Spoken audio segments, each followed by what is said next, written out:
Hello mga pangga! Kamusta kayong lahat? Sana ay nasa mabuti kayong kalagayan habang napapanood nyo ang video ito. So another day, another vlog na naman tayo guys. Wow, na-miss ko kayo ga. Na-miss ko mag-voice over dito guys. So for today's video ay about ang pamilyang Kuwaiti ga. Nag-order ng seafood. Seafood ang aming lunch for today's video guys. At saka namimiss ko talaga, hindi ako nakakain ng crab sa Pilipinas kapag uwi ko last time. So ito, at tsamba, kaya tayo ngayon, no? Nag-order sila ni Madam sa seafoods, guys. At saka ang sarap, creamy, at saka medyo spicy. O, diba? Dalawang uri ng kanin, dalawang uri ha, dalawang klase ng kanin ang binigay sa akin. Ang isa medyo daw brown na color, tapos ang isa white rice. So white rice ang gitkaon ko guys, sa daso naman ni ang isa ka rice. So ito guys, so bakbak tayo dito nga side ga okay daw kanamit gid ga sang karton nga sudan no.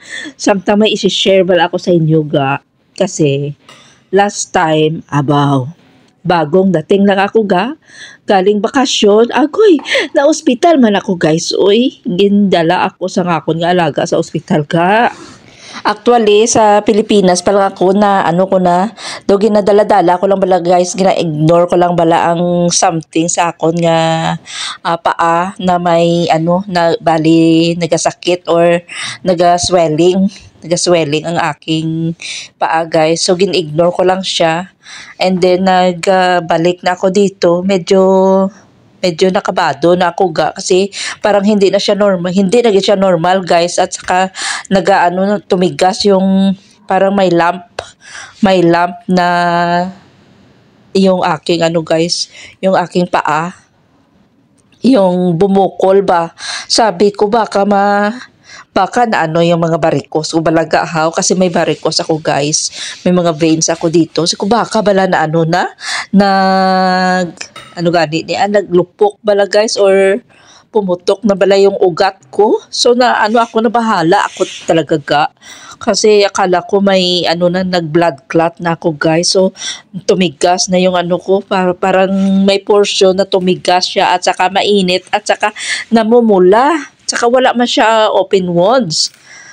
So yun, sinabihan kong aking madam. So utusan niya ang aking alaga na pulis na dalhin ako agad sa ospital. So nagpa-ospital kami ga. Wow, oras? Actually, dalawang clinic, ang dalawang ospital ang pinadala sa akin guys. Una, dinala ako ng alaga ko sa orthopedics hospital dito sa Kuwait guys. And then, gin-refer kami sa isang malaking hospital naman, kasi iba yung case ko. So, guys, gin x-ray sa unang hospital, gin x-ray, sabi abscess lang daw, merong abscess. So sa pangalawang hospital, gin x-ray ha naman ko guys, again ultrasound. Imagine mo, gindala ako ng alaga ako 4 o'clock, tapos natapos kami ga mga 3 a.m. na 3:30 a.m. na ng umaga. So lang bala ako guys, na-feel ko talaga na grabe talaga itong pamilyang ito ga. As in, nag-worry talaga sila sa akin, yung amo ko, yung mga alaga ko, panay ang chat sa akin sa WhatsApp, Nancy, how are you? Oh, what's wrong with you? Anong latest dyan? Kasi yung alaga ko lang na pulis yung sa akin guys. Tapos ang alaga ko na pulis all throughout ga, andun man sa akin sa labas. Tapos yung pagkapanao ko sa sasakyan niya ga, nagsinya sa dayon sa mga utility na kunan ako ng dalhan kami ng wheelchair. Pinasakay ako sa wheelchair ga, tapos nagutos sa utility na i-assist talaga ako guys. So grabe talaga yung effort nila bala guys, na as in alam nila na medyo something is wrong with me, hindi kanila pababayaan.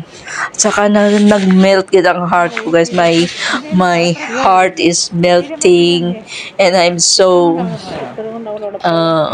grateful dahil sa mga taong ito sa akin paligid, sa aking ginatrabahuan na ang bait-bait nila sa akin ka. Kasi kung iba pa ito, naku, pinag-iwanan ka na, bahala ka na dyan, oy. Talaga guys, as in, na-appreciate ko talaga yung kabaitan ng alaga ko na pulis. Tapos nakipag-argue pa sana ako ano talaga ako bigyan ng lunas, as in talaga. Tapos yun, nung doon na ako sa second hospital, gin under observation ako guys, nag-undergo ako ng ultrasound, gi-ultrasound ng aking paa. So, mga hapon, gabi na at umaga na at natapos ang mga testing. So, mga around 11 o'clock or 9 o'clock. Around 10 o'clock, ako ng alaga ko. Gin-chat niya ako, Nancy, what do you want? I will order McDonald's for you. So yun, kasi alam nila na nagutom na din ako eh. So ginpadalahan ako doon sa loob ng McDonald's ng aking alaga, as in talaga. Mga ganun na bagay guys, I really appreciate kasi minsan ka lang makapag ng mga ganitong mga employer, ng ganitong mga tao. Kasi dito guys, ay naku, hindi mo talaga maano ang mga amo mo or mga alaga mo na i-treat ka ng ganito ganyan. Bihira lang talaga sila. Oh my God, napakabait nila sa akin. Kita mo, doon ako sa Pilipinas at nalaman nila na nabagyuhan ako, naapektuhan ang place namin ng bagyo. So yun, nagpadala agad sila ng pera para lang makatulong. So binigay ko yun sa aking mga kapatid, yung tatlong family actually sa aming pamilya ay bilhan ko ng mga bigas at saka mga groceries dahil sa kanilang pera na pinadala sa akin to help for my family daw. So yun. So, yun. At saka, thanks God, today ay medyo na ang aking paa guys.